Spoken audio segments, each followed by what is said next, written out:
The watches worn at the Australian Open were insane. In this video, we're going to break down all 16 watches that I spotted, so if you guys are ready, let's get started. Starting out strong, we've got Carlos Alcaraz, who wore this absolute stunner, a Rolex Daytona Oyster Flex. The case of this watch is made out of yellow gold, but the meteorite dial, I would say, definitely steals the show. And you can find these on the market for around $80,000. Djokovic was making a run for another Grand Slam title, but ultimately withdrew due to injury. But before that, I did spot him wearing a new watch that he just collabed with Hublot on. It's called the Big Bang Unico and is limited to only 100 pieces with a price tag of $52,000. What's fascinating about this watch is the case of it is made out of Novak's used tennis rackets. And you'll also notice the screws around the watch are actually designed to look like tennis balls. His wife was in the stands wearing an absolute beauty, this Audemars Piguet Royal Oak, which is actually the first time I've seen her wear anything other than Hublot. The case and bracelet of this watch is made out of rose gold. It features an open-worked skeletonized dial and is the perfect size at 37 millimeters. It's no wonder these things are selling for 175 grand. This thing is absolute class. Zverev signed a deal with a new watch sponsor, moving on from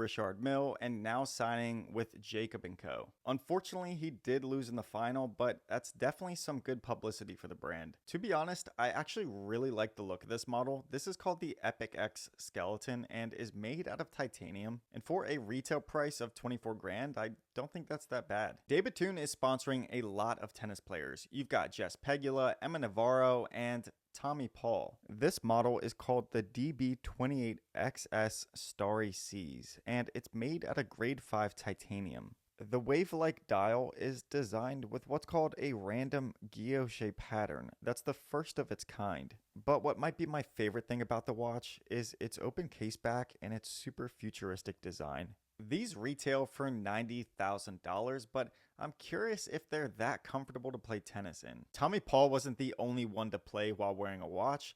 Donna Vekic also did while wearing this FP Journe. This is another piece I feel you would not be comfortable playing in, but since it's made out of titanium, I guess that helps. But I don't see how it being covered in diamonds would help at all. These retail for 42 grand. Sabalenka had a good run at the US Open, but ultimately lost in the final. But here I spotted her wearing not just one, but two Audemars Piguet Royal Oaks. She wore them stacked in the way AP intended. At a size of only 23 millimeters, these are definitely midi and come in frosted yellow, white, and rose gold, each with a retail price of 34 grand. Not only did I see Sabalenka wear APs, but also did her boyfriend, who was cheering her on, wearing the Audemars Piguet and Travis Scott collab, the Royal Oak Perpetual Calendar. This watch was the hottest release in 2023 and frankly in the past couple of years. It features a brown ceramic case and an open work dial. You'll notice this thing is full of details, from its lume to its Cactus Jack typography. From its brown case to its calfskin strap, this watch has a super distinct look. It's impossible to miss. Limited to only 200 pieces, these are selling on the market for $500,000. Here on Andrei Rublev's wrist was this Bulgari aluminum. This model has grown on me a lot. I actually really like this now and think it's super sporty looking. And for a retail price of under 5 grand, you can't beat it. Sebastian Korda cannot seem to do well in Grand Slams, but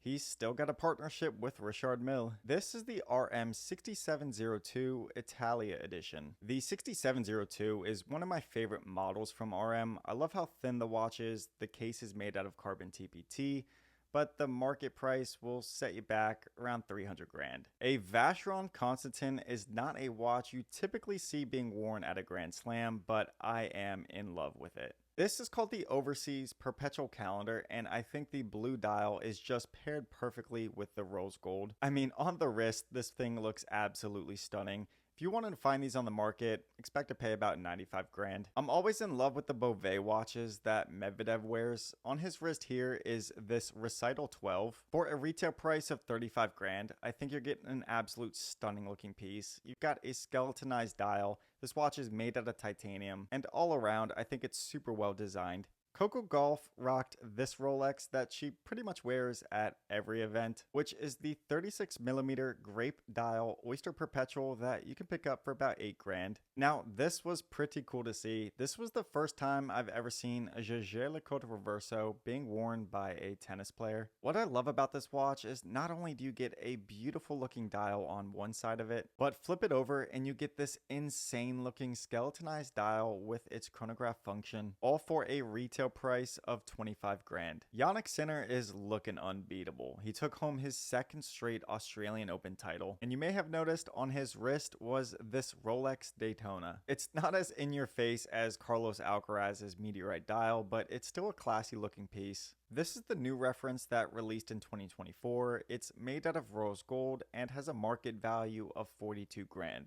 Somebody help me out in the comments. I cannot remember her name, but on her wrist was this Patek Philippe Aquanaut. It features a diamond bezel and has a market value of about 52 grand. For the first time, Madison Keys won the Women's Grand Slam. You may be asking yourself, Chad, where's her watch? Well, unfortunately, she's not sponsored. But let's see how long it takes until Rolex signs her. Here on Holger Rune's wrist is a Rolex Day-Date. The rose gold case and bracelet paired with a chocolate dial is such an elegant combination that you can find on the market for about 42 grand. Now, real quick, I want to bring you back to Djokovic's wife, and it's not to continue talking about this gorgeous AP that she wore, but actually another watch that I spotted her wearing. On her wrist here is a Patek Philippe Nautilus, a watch that's certainly more subtle than that skeleton AP. The reference of this beauty is the 7010 1R-011. You'll notice princess cut diamonds surround its bezel. The case of the watch is made out of rose gold, all paired on an alligator strap in a color to match. If you wanted to pick one of these up, you can find these on the market for about $50,000. I had spotted Alina Svitolina playing while wearing this Hublot Spirit of Big Bang. Also, what an amazing name. The case size is 32mm. It's made out of titanium, and the bezel is adorned with princess cut diamonds. You can pick one of these up at retail for $16,400. So this is an interesting piece on Casper Ruud's wrist that you may or may not have ever seen before. It's made by indie watch brand Fleming and is called the Series 1 Launch Edition. This is somewhat of a new brand that popped up about 2 years ago now, and I honestly think they make a gorgeous looking watch. I love the teardrop lugs, and the finishing on its open case back is masterclass. The case of this watch is made out of tantalum, which is somewhat similar to titanium, except this is a little bit heavier and it's a much more dense metal. This one comes with a retail price of $50,000. I got to go with the Vacheron Constantin. That thing is just absolute class. But let me know in the comments, if you had your choice, what would you choose? If you enjoyed the video, smash the like button, subscribe to the channel, and I'll see you guys next week.